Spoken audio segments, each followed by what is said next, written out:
are expecting a funny toast, and I hope you'll forgive me tonight because I speak as a daddy.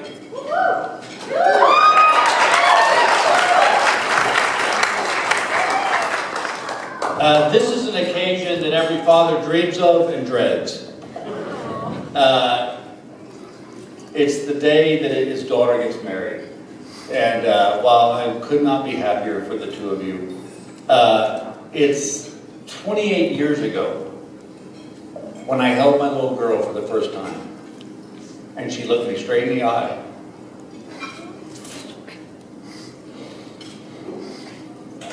Dang, this one sentence. I really knew my life would never be the same again. The relationship, and I beg my son's forgiveness on this, but the relationship between a dad and a daughter is something so special. It's unexplainable unless you have a daughter, you know. We've shared laughs, we've shared tears, and I really didn't know when I became a dad for the first time with Emily how much she would teach me. Not how much I would teach her, but how much she would teach me. And I'm going to give a quick story about Emily. When she was about 4 years old, she has a friend named Jennifer Chow. And Jennifer has since grown up to be a Laker girl, which is kind of awkward. But one day, yeah, because I took Travis to a Laker game, and he goes, "Oh, that's Jennifer Chow." And I'm like, "Oh my God." But back to the toast. Jennifer was about, I don't know, 6 or 7 years old. You guys had a sleepover, and we drove Jennifer home. And I was driving back with Emily, and I said, "Emily," I said, "is Jennifer Japanese or Chinese?" And Emily looked at me in the rearview mirror, and she goes, "She's neither. She's just like us." And I thought, I need to shut up. I was there to kiss her scrapes. I was there to read her Goodnight Moon 1,000,000 times. And I was there to hold her when she had her first bad dream. And I apologize for reading this, but there was so much I wanted to get into this. I was there to help her with her first loose tooth. And I was there and proud to dress her as a little princess for her first Halloween. I was there to pick her up from her first day of school. And I was the recipient of that first macaroni and art that they had. And I still have it. Watching her grow up then, and then go to high school and college, and now married Will, I swear to God, it seemed like it took less than a minute.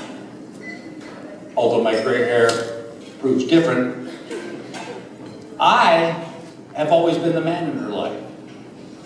And it was a job that I loved.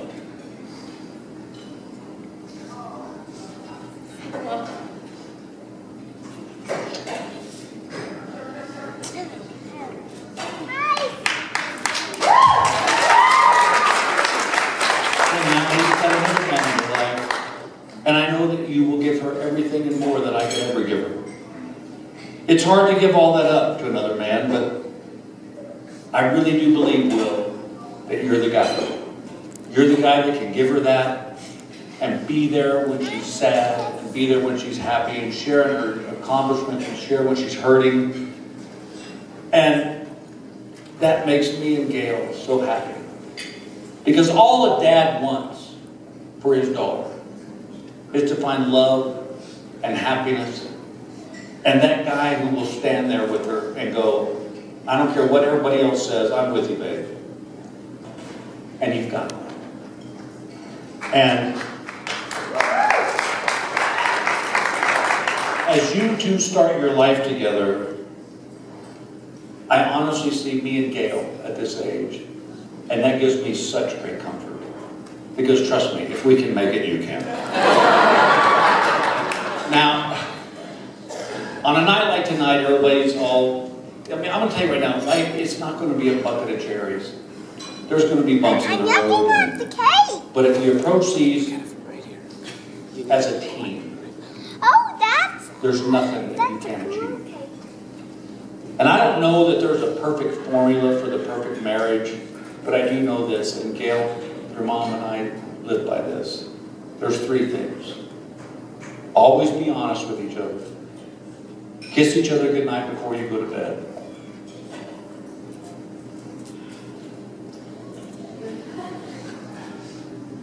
And the most important, I don't care how long it takes, you talk out your problems. You don't go to bed. If you have to stay up till 5, 6 o'clock in the morning, you work it out. And if you remember these 3 things, everything else will work its way out. And as I said earlier, this is the day every father dreams of and dreads, because this is the day that this little baby girl's grown up. And as one chapter of your life begins, you and Will are about to embark on a journey that's so wonderful. You're there together, you're going to have so much fun. You're going to laugh like you've never laughed in your life. And your mother and I, we wish you nothing but complete happiness and joy. Now, excuse me for a second, because I told Emily early on, when they were first getting married, that I would say just something to her in French, because she's a French lit major.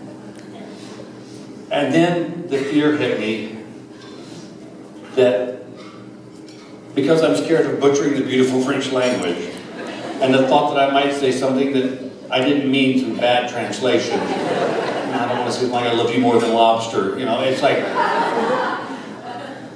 So I'm just going to say it to you in English. And I hope you get through this. I hope your and Will's life is filled with love, laughter, and compassion. I love you more than life itself. And if you ever need me, I'm always here. And I would read you